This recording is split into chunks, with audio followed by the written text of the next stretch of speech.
The worst system of the year. Hello, welcome back to the review space, and today I actually want to take a look at what was the worst video game console of 2013. Of the entire year, what was the most horrible one? The one that utterly failed, utterly disappointed, just really did not live up to whatever hype and whatever expectations that people had regarding the system. And as much as I wanna... I'll be a completist. I'll include handhelds as well. Alright, so first up, let's take a look at the Wii U. Because the Wii U has definitely had a really infamous year in 2013. So what did the Wii U have? Wii U had a horribly infamous 2013 run. Okay, it's like probably the weakest we've ever seen in Nintendo regarding home systems. It's been a while. It's been probably since like 10 years. Maybe the first year of the GameCube. That's how bad it's been. But it actually managed to squeeze in maybe a few titles that got really high scores in the very final few couple of months in 2013. So it managed to raise up its critic scores. You know, it raised its value a little bit. So they're still hanging in there. But the Wii U probably is the most infamous system of the entire year. There's no doubt about it. I mean, the negative perception that people have, it's going to be hard to erase that. And it's hard to find people that are actually interested in this. I mean, the interest level is a little bit higher now because of the new systems that have the problems. But it's going to be so difficult for the Wii U to bounce back. They really need those killer apps. At very least, the exclusives that they've always, featured on their system. One game with a score of 94. One game got a 92, 91, and 90. So 4 games in the 90s this particular year. That's pretty good at first. Yeah, on paper that looks good. One is Mario 3D World, which is to be expected because it's a Mario game and it's like, the main Mario title for the new system. One is Skylanders, which unfortunately has a really low user score. So there's a bit of a imbalance there. And then you got Rayman Legends, which it's a multi-plat, but it got pretty good scores on the Wii U. It was promised to be a Wii U exclusive, but unfortunately, it just didn't happen because it ended up becoming a multi-plat instead. And then you have Legend of Zelda Wind Waker, which is a very old game. It's a GameCube game. It's been out for many years, so really it's just an HD remake. So you can't really, I guess you want to include that, but it's not a brand new title. They're known for doing this. The reason they released this is to get people hyped up about Zelda. It's sort of like throwing a bone, because there isn't really any Zelda titles for the Wii U yet, and this is sort of like the token game that, okay, well here's one, an old one, but you get a remake, and it's sort of to hold you over until the real new Zelda game for the Wii U comes out. And really not a terrible year as far as quality-wise. There's a few titles that came out this year. It's just that it's not a lot. You're probably maybe a good 10, maybe even 15 games that's worth checking out. They came out this year for the Wii U. Pikmin 3, frickin' Monster Hunter 3 Ultimate, even Injustice: Gods Among Us. Okay, so let's take a look at the Xbox One, the XBONE, because this one was just, talk about a very underwhelming system right now. This is the most expensive one of the year. It's $500. It's over $1,000, including tax. So what did the Xbox One have?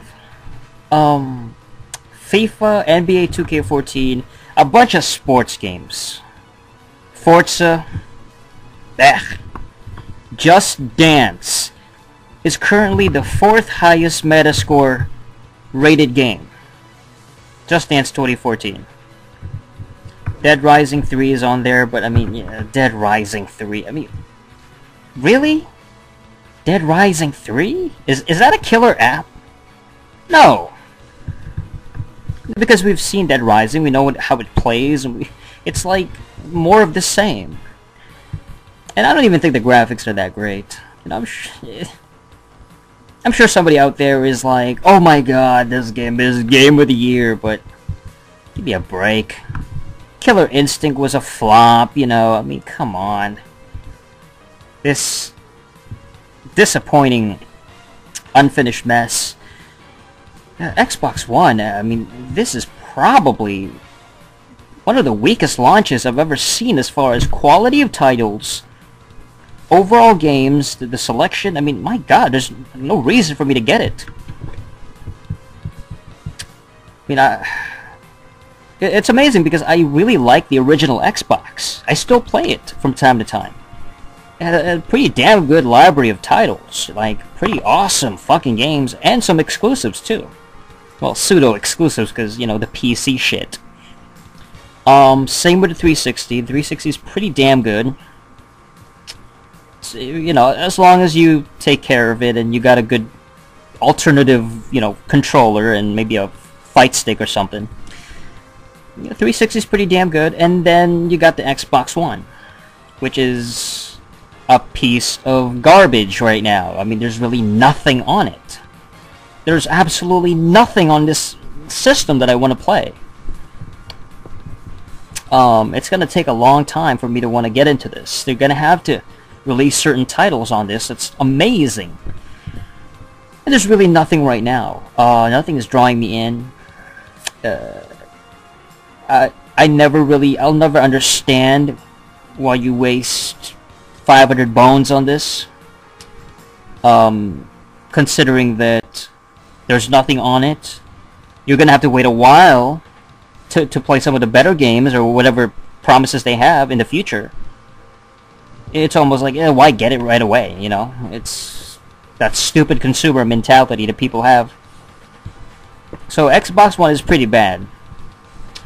And the Vita. Let's talk about the Vita. The Vita is pretty shitty. I mean, this is a really horrible year for Sony's handheld.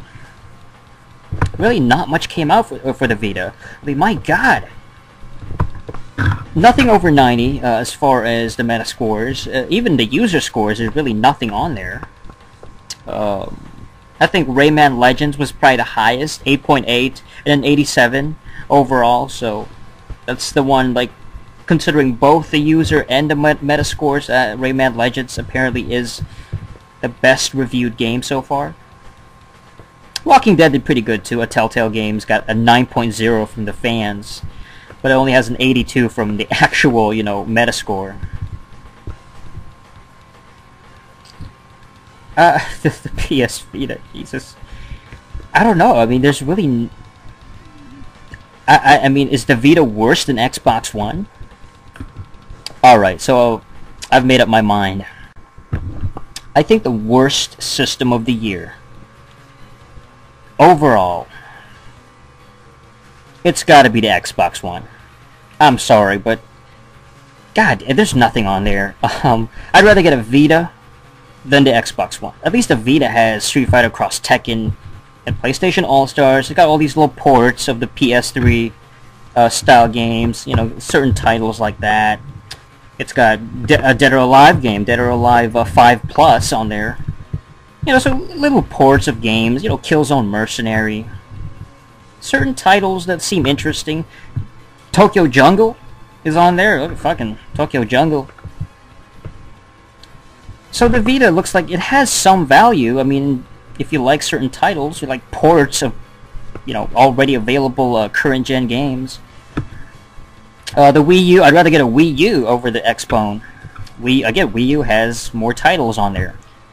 The Xbone has nothing. It's a big zero. You see, and everything else is above it. Everything. The original Xbox is above it. 360, way above, you know, the damn Xbox One. It's even the Game Boy Advance is above the Xbone. I mean, there's way more games on there that I want to play. It's not about how old it is, it's about the quality, how much it has. The library. And the Xbone just fails right now. So that would be the worst system of the year. What a mess. Microsoft failed so much this year. It's actually kind of funny. They're not even close to dying. Like, they failed in Japan, like they always do. You know they're not going to sell in Japan. But they did pretty well in sort of like other regions. Like, they still sell somehow. I don't know, like carryovers from the 360 fan base. People that like Xbox Live, you know, that kind of crowd. The shooter people. I don't know, man. I mean, I guess Microsoft will keep taking. They'll keep at it. And I'm sure it's going to keep improving. I mean, it can only go uphill from now. You can only go upwards. If you're at the bottom of the well, you can just keep climbing up. And I think that's what they're going to do. But right now, ooh, Xbox One sucks.